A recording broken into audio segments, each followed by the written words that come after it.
Hi, I'm Kathy Coslet. Join me this week for a cooking classic. From the Luzerne County Community College Culinary Arts Institute, Chef Kate Gabriel whips up braised short ribs with wild mushroom risotto.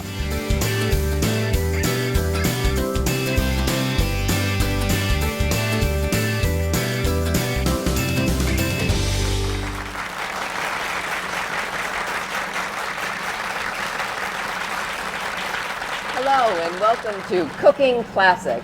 I'm Kathy Coslet and we're at the Kowalski Auditorium here at the Culinary Arts Institute at Luzerne County Community College. And we are spotlighting some of our area's top chefs.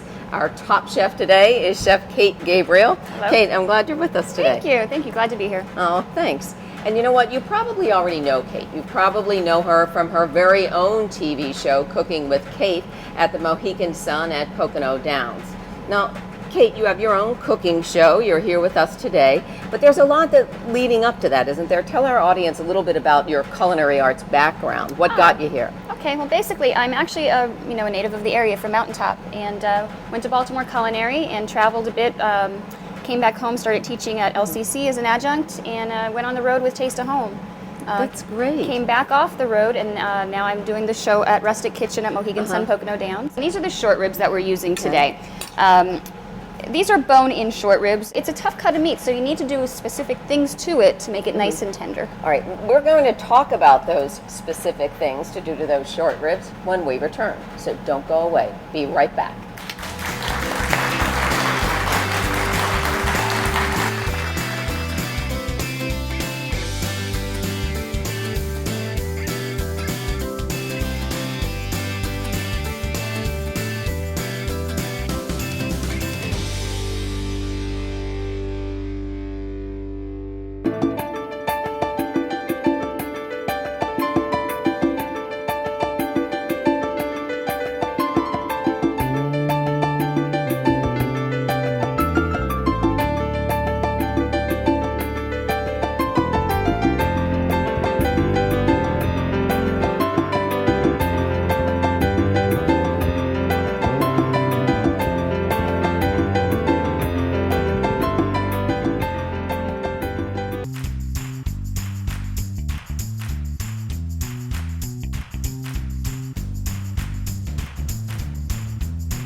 Thanks for tuning in. We're with Chef Kate Gabriel, and Kate is making short ribs right now. Right now, yes. So we're gonna jump into the short ribs. This is a very classic, very old style type of food, but it does need some tender, loving care given to it in order for the meat to fall apart. So if you've ever had London broil, and you need to take it low and slow, nice and cooked, and then it falls apart. So that's what we're gonna do. First and foremost, with the short ribs, there's a couple steps. It's almost like algebra. You have to have one thing on top of the other to kind of make this work. Don't get scared. You can do it. But first and foremost, what you want to do is you just want to basically season them, salt and pepper, get some nice short ribs, pat them dry. Then we're going to heat some oil in our pan. I don't know if you guys can see, but we're going to pop these in, and you need to sear them. And basically what searing does, it gets the outside of the short rib nice and golden brown, adds a lot of flavor, caramelization to the braising liquid. But we're going to get that rolling along, and we'll talk about the braising liquid in just right now. Now, you're only talking about a thin coat of oil, correct? Yeah, for right now, all we're doing right now is, and you can coat them in flour if you want to, and that gives more of a browning situation to this. If you want, you don't have to. It's completely up to the person. So basically what we're doing is we're going to start getting the outer coating nice and dark, and then we're going to pull them out and start making the braising liquid. The braising liquid is one of the most important things to this dish. The braising liquid is going to consist of wine and vinegar, and they're acids, and that's going to help break down the muscle fiber. All right, and that's what's going to make this meat more tender That's what's going to make it fall apart. I'm learning from you. So that, all good stuff. And you have lots of ingredients lined do. up there. Give us an idea what actually is going to go into this dish as we move along. Okay. Well, first we're going to, while this is doing its thing over here, We're going to start with the short ribs, and we're going to move on to a mushroom risotto to go with this. Okay. So we have ingredients. We have some parsley. We've got some herbs here. We've got some bay leaf and some peppercorn, some aromatics, some garlic, and some thyme. And this is known as mirepoix.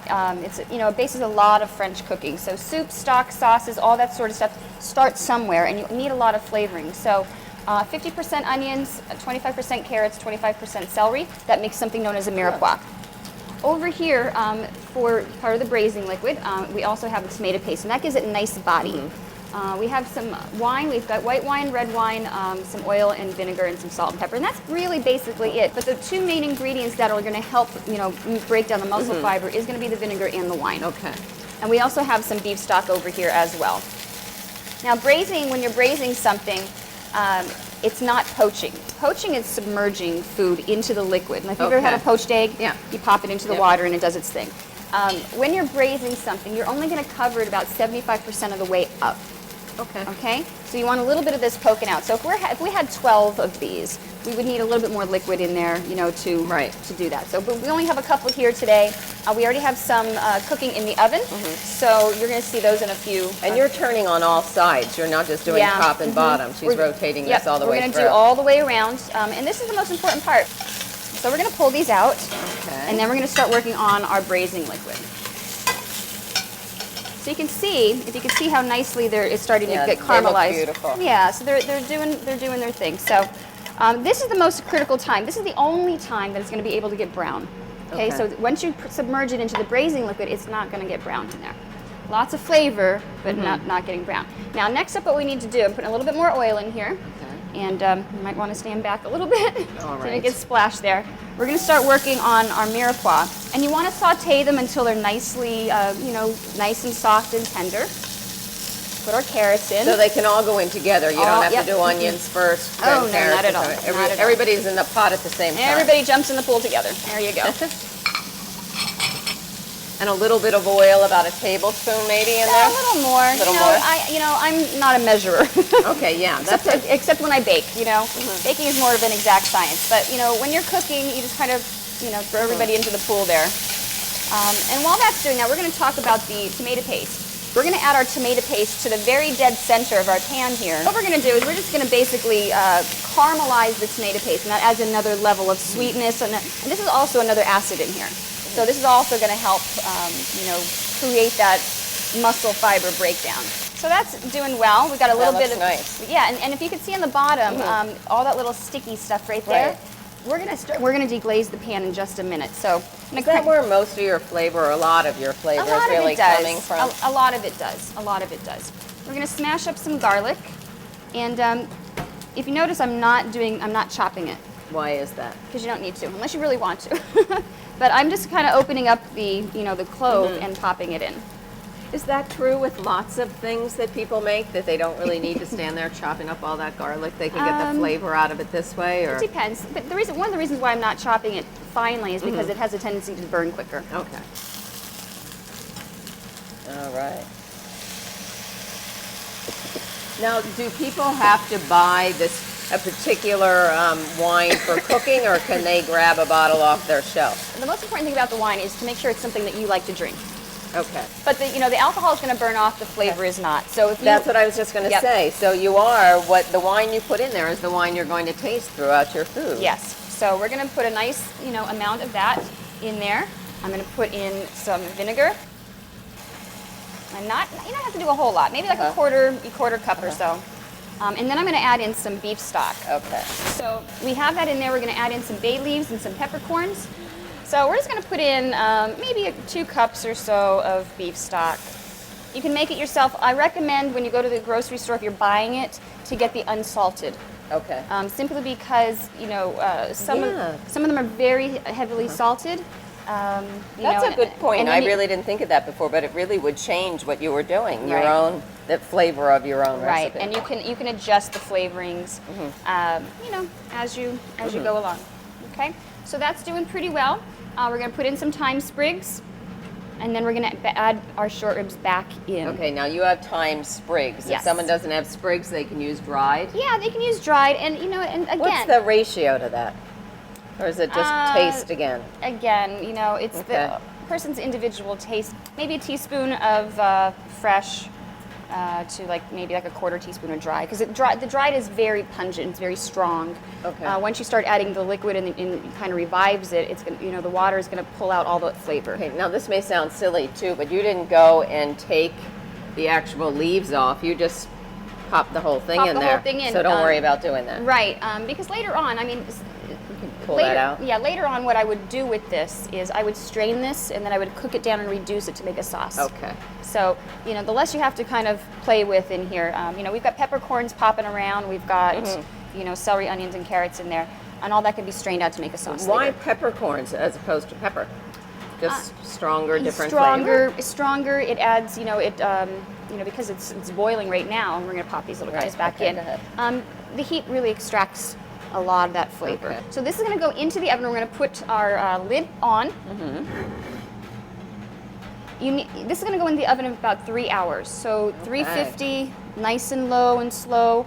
Have some water on standby, because if the water level goes down, you want to make sure that it stays at that 75% level. You want to have a little bit of it poking out of the top, and just kind of peek in once or twice. And it really should be good to go. So this really is good, because you can do other things while that's in the oven. Yeah, and another good thing too is if you have a slow cooker, you can sear this, make the braising liquid, pop it into the slow cooker, and go to work. When you get home, they'll be done. All right. And you look like a rock star in the kitchen. Sounding good. All right, stay with us. When we return, we're going to take a look at this and also make risotto. See you then.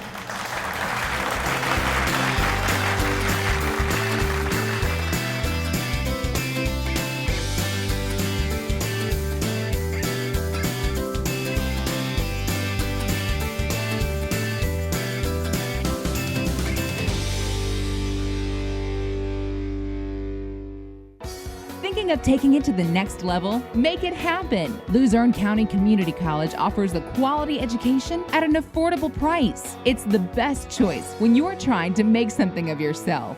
Luzerne County Community College makes it happen.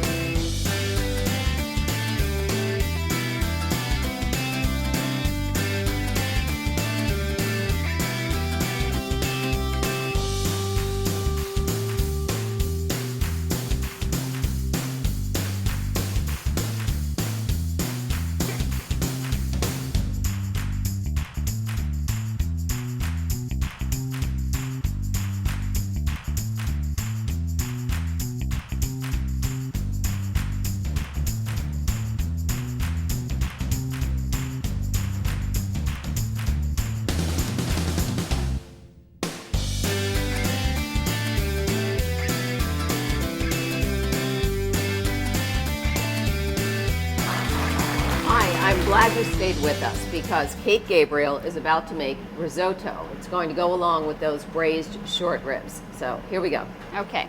So next up, we're going to start with a classic risotto. This is not a wild mushroom, but just like a button mushroom risotto, and you can use any type of mushrooms that you want. Okay. So we're just going to start off with sautéing this. So if you want to turn this, risotto to me is like the little black dress of cooking. You can turn it into anything with the right accessories. So today we're going to do some mushrooms. And one of the most important things, whether you're turning this into like a chicken rosemary, asparagus risotto, or a shrimp risotto, whatever the case is, you always need whatever the main ingredient is cooked prior to. It's almost like making quiche. Okay. You saute your veggies and then you add them in at, while you're cooking. So we're going to go ahead and get these rolling along. Just regular button mushrooms, nothing fancy, a little oil. And you just want to, these are going to cook down quite a bit. So if you like porcinis, or you like shiitake, or you like portobellos, creminis, whatever you like, up to you. But we're going to go ahead and just, we're going to put these on the back burner, as they say. Okay. Let me ask you this, since risotto, the rice is crucial. Correct. Why arborio? What is? Because it's a short grain, a lot of starch in it. There's arborio, there's cannaroli, and something called via nonalone, and they're short grain, and they're nice and starchy and fat. They absorb about 5 times the amount of liquid. My gosh. So this little bit right here, you're going to see how amazing this is. First and foremost, what you want to do, a little olive oil in your pan. I would not waste the extra virgin on this. Just a regular olive oil or regular cooking oil, however you want to do it. So we're just going to smash the garlic and we're going to toast it in the oil, and we're just flavoring the oil. That's it. So we have our garlic. It's nice and toasted. We're going to pull this out. You don't want to burn it. And next up, what we're going to do is we're going to pop in our rice. And that was really hot, really fast. So I have about a cup or two. I'm very heavy-handed. I never measure either with this. So we have the oil on, nice and hot, and we're going to toast. We're going to toast the. We're going to coat this. Basically, the reason for doing this is twofold. You're going to coat the arborio rice with the olive oil, so each kernel is identifiable. You also want to toast it because it brings out a nutty, a nutty flavor. So once you learn how to do the risotto, you can do it in your sleep. And you can turn it into anything. So you can have just cheese risotto, you can have mushroom risotto, you can have asparagus, you can have vegetable, chicken. It really runs the gamut. So while this is cooking, another point that I want to make is the stock that we're using should match what you're cooking. So if you're doing a chicken, do chicken broth. If you're doing vegetables, obviously vegetable stock. So I've got a nice vegetable stock. I've already put some porcini mushrooms in here to give it a smoky flavor, kind of darkens it a little bit. And see how our little mushrooms are doing. I was just going to say, and notice they are still sauteing over there. Yep, they're still sauteing. So this is doing pretty good. We're going to turn this down a little bit. And I'm also going to add some shallots. This is a very high flame. So the last thing you want to do is burn this. So it's getting a little toasty. We're going to pop in some shallots. And this won't take but a minute to go ahead and get nice and soft. But this is one of those dishes you can't walk away from. Okay. This is one of those dishes you kind of need to babysit and really, kind of love it. So if you're making this with short ribs like you are today, while the ribs are in the oven, you're doing this? Yes. Okay. So short ribs go in first. It's like Thanksgiving. You want to start with the dish that's going to take the longest. The turkey takes the longest, so that goes in. Then you do, your sweet potatoes or whatever, and you keep rolling along. So your arborio is toasted. Shallots are in. We're going to deglaze our pan with some wine.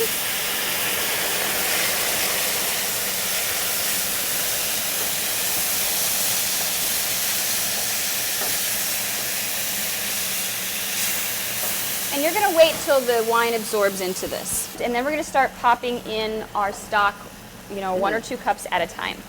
Now, you used a white wine in here. Does it make any difference? Well, it's a color issue. Okay. If you want to do something nice and dark, you can certainly use a red wine. So what I've just done is I've added 2 ladles of very hot stock, and that's also another trick. You need to have the stock hot and boiling. Okay. When you add cold to hot, the cold stops the cooking process, and it takes a lot longer. So once this is nice and boiling and ready to go, your mushrooms are continue to cook, and then we're just going to wait till this starts absorbing the stock. So even if you're not making your own, heat what's in that can or in Absolutely. that box, as they Absolutely, all know. yes. Because that's the key. Hot to hot is going to cook it faster, and you're just going to keep continuing on with your risotto here. And what I'm doing right now is exactly what you're going to be doing. This is the exciting part of the the risotto exciting part. program. So about how long will this really take to cook? Again, it's going to depend on the amount of risotto that you have. Usually 30 to 40 minutes, depending. This is going to cook very quickly. It's a very hot pan, very hot stove today. It's going to cook a lot faster. So you really need to keep an eye on it. Right now, it's very, very tough. It's just, I can see it actually. It's a really crunchy piece of rice. Once it starts absorbing the stock, it's going to get nice and soft. And you're going to see this plump up to big quantities. You don't want to season this until the very, very, very end. Okay. Stay with us. We're going to come back and bring this to the next level.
Classic is back, and Chef Kate is finishing up her risotto and braised short ribs.